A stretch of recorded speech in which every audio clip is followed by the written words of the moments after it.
Hello folks, and welcome to something a little bit special, for me at least. Recently I was involved in the Global Game Jam over the course of last weekend, which since the video came out it should still be last weekend, and along with 4 other people I helped to create this game. I was more or less the lead artist on this game, so did most of the animations and visual things, with the exception, in this case, of this the background image here. This was Kelly. She worked on this. Her full name's in the credits, which you can see if you go and download this game, which you can do by going to the Global Game Jam site and checking the games and either searching for Chromatic, or if you look for the games that were made by the Johnson County Community College group, we were in that selection of people. But I figured I'd show a little bit of it and talk about it because it was a fun little project that seemed to go pretty well. So we've got my little animated character here. We're a little robot with an eyeball in a glass dome, and if you hover over the buttons, he starts dancing up and down, and then he's dead if you try to quit. So don't quit. Just stay on this forever. The dancing animation is kind of a funny story. It was originally going to be the second half of a jump animation. This would be, he would start up and drop down and land on the ground. But when I compiled it into a GIF, I forgot to reverse the frames, and so it played backwards, so it looked like he was hopping. And when we looped it, it looked like he was dancing, and we all found that hilarious. So since we weren't able to use it as a landing animation, we just kept the dancing animation in for fun, and it made a nice little menu. We have our control page here, which is pretty cool, and when I back out it's going to reset the music, but oh well. And then we have credits, which I won't bother sitting through because it takes about a minute and a half to actually scroll through the credits, but yeah, maybe we'll get to that. If I hit the start button though, we get right into our first level here, and we get our little robot guy. And the focus of our game here was, we have this timer that is filled with colored bars, and based on where your little pointer is on the colored bar, you will be that color, and any blocks that are that color will appear in the game world.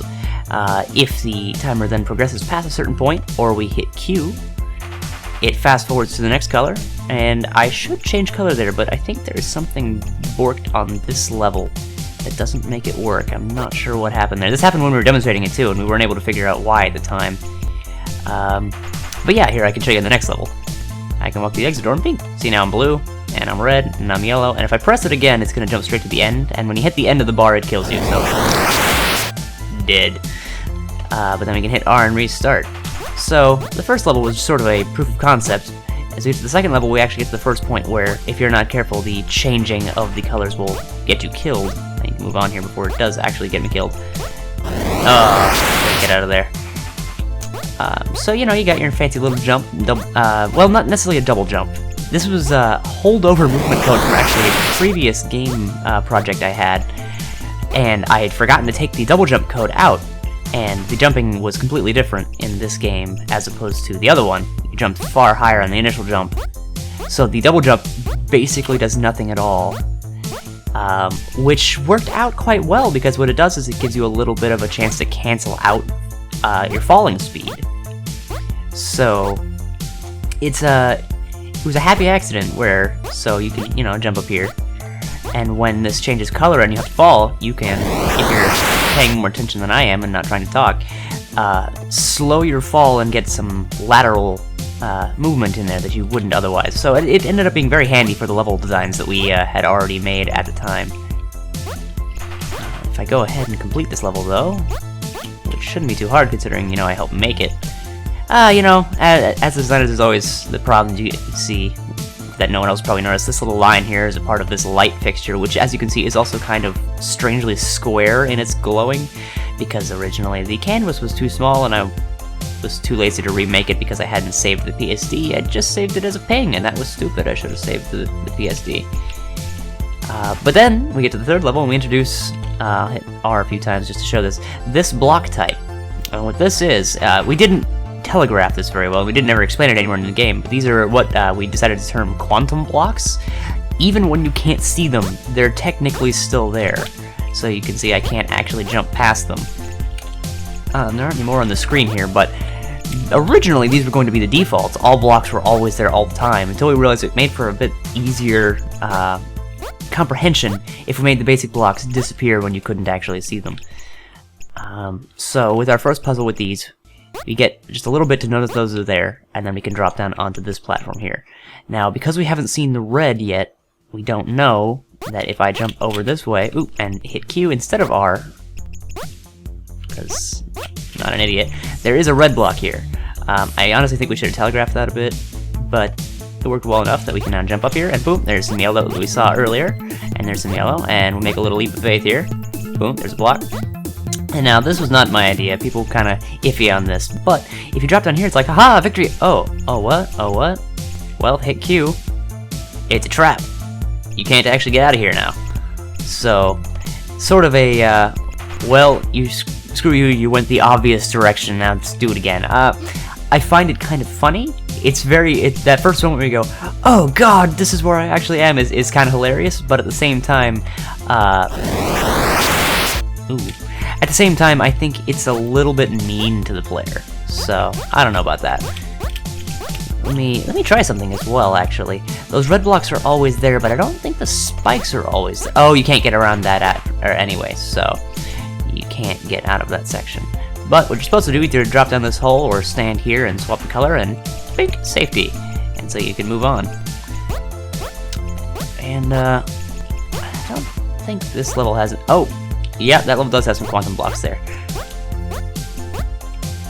So you end up falling down and you get stuck in the floor, which, yeah, not something we wanted to keep in. Unfortunately, we didn't have the time to figure out a way to either completely bump you out of the blocks or find a way to kill you for entering the blocks that wouldn't screw with the way our collision system worked. Well, I was lucky. So we pretty much have it. If you get embedded in the wall, you just hit restart. You basically died anyway. Unless time continues forward and you manage to dislodge yourself that way. Theoretically possible. And we use the unintended way of skipping a bunch of the level, and we move on to this one. The level where you can do some pretty fancy things, if you don't die like I did. So the intended way of getting through this is not hitting R. God, I helped make this game and still I suck at it. You go over here, and then you go down here, and then you go down here, and yeah, that's all well and good. But the fun way of doing this level... I'm really bad at this suddenly. Why? Why am I so bad at this? Is that. Quite fun. But then we can move on and see, oh no, it's a trap. But if you look down at the little timeline here, you can see, well, wait a minute, what's that there?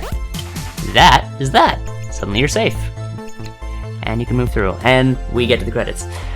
So, a fun little project that we were able to smash through in our 48-hour-ish period was a great experience, even though we spent about 3 hours discussing, oh, we should make this like story-focused 3D, 2D game, and then some people wanted to do like 2D side-scrolling puzzle type stuff, and people wanted to do 3D like portal type puzzle type stuff, and so there was a lot of discussion about that.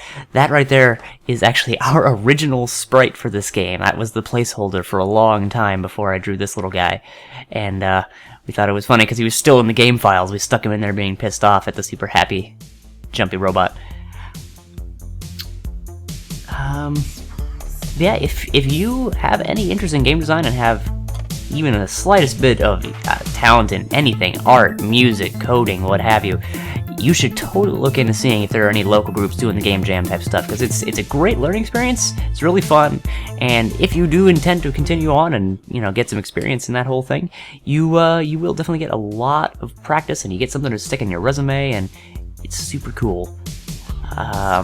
But I hope you enjoyed checking this out. Hope you maybe go look at the game yourself, see if it's any fun. I do actually plan on messing around with this concept a bit more, maybe trying to remake it in Unity, or even just polish up the version we have. Maybe add things like the quantum blocks are still there, having some sort of shimmer even when they're invisible. I don't know, but either way, it was cool, and hope you enjoyed. So I will see you folks next time.